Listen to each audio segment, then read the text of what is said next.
Have you ever just wandered outside and thought, wow, I love all of these vivid colors? Maybe you're making a sandwich and you notice how beautiful all the ingredients are. You could be camping in the middle of nowhere in the sunshine, but be stuck with no paint. Whatever your reason is, using natural pigments to create paints, inks, and dyes is a great and sustainable way to color your artwork. So let's get started. First things first, I'm wearing my trusty smock because most of these pigments will stain. That being said, feel free to put on a pair of gloves to avoid staining your hands or anything else around you. Alright, so as you can see, I've already started making some colors. Over here, I used coffee. This is green tea. This is beets, some turmeric for yellow, and blueberries. And since I used green tea, I want this to be a little bit more green. So I'm gonna go in my backyard and find some leaves that'll help make it greener. I can really use any of these things for green because there's a lot of green here. We got clovers and grass and stuff like that. But I am looking for some cleavers, which I found right over here. These guys are awesome because they come out really green. I suggest using cleavers like these, or clovers, which are also great, spinach in your fridge, kale, you name it. Alright, so now that I got these bad boys, I noticed we had a bonfire the other day, and we have some leftover ash and some burnt wood that is this beautiful charcoal color, and I can use it to actually make black and gray.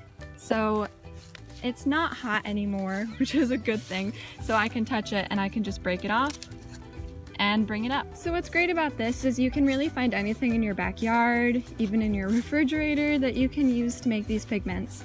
It's really cheap. If you run out of paint, it's a great way to do it. It's good for the environment because you're reusing things, and it's all biodegradable. All right, so to make my green a little greener, I'm just gonna stick these guys in, let them soak for a little bit. It also helps if your water is still hot, so then it can steep like tea or coffee. And I'm gonna let that soak before I crush it up a little bit. Now you can pick any type of paper to paint on. I decided to use some watercolor paper because these are similar to watercolor. They're very watered down right now. You could also use fabric and use them as dyes, or you can add a thickening substance, and I will show you how to do that to make more of a paint consistency. Alright, so as you can see with this charcoal, I can still use it to draw. It's just like real charcoal, which is awesome, but I'm looking to make a pigment that I can paint with. So what I'm gonna do is I'm gonna put it in this bowl. I'm gonna add a little bit of this water. And then using this comically large spoon, I'm just gonna mash it around. And again, it helps with hot water, but you know, it also works with cold water. So from here, you can just take your natural pigments and use them just like you use watercolor. So let's say I want to use some yellow and just paint it on like so.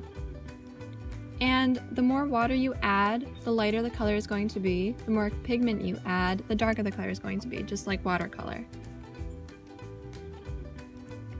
And I have my water here, so I can rinse out my brush when I need to also. Alright, so really quickly I have made this little landscape type painting using all of these natural pigments, but I feel like it's missing something, so I'm gonna go in with a piece of this charcoal still, and I'm gonna color on top of it like a pencil. Alright, so I was going for a pretty messy look, and that is what I achieved with this jumbo piece of charcoal. If you want to make narrower lines, you can chop it down to be a smaller piece. I just did it by drawing on, just like this, like a pencil. So now if I want to use these pigments to make a thicker paint, I can actually take some flour right here and put it into a smaller container. And then I'm gonna take a little bit of one of these. I'm gonna pick the turmeric because it's bright yellow and that is my favorite color. I'm gonna pour a little bit in here, just a little bit. And then you can use either a toothpick or a brush. Just be careful with your brush and mix it up.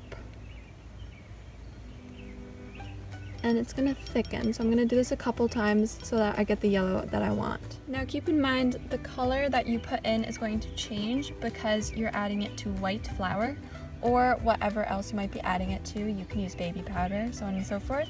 But now I have this nice sloopy gloopy consistency that's similar to acrylic paint, and it's gonna go on very pasty, but we can pack that on and it creates a different finish than the other which was just water. Now this is where I'm going to encourage you to try switching it up a little bit, adding different colors, see what colors you can combine. So, you know, red and yellow make orange, so on and so forth.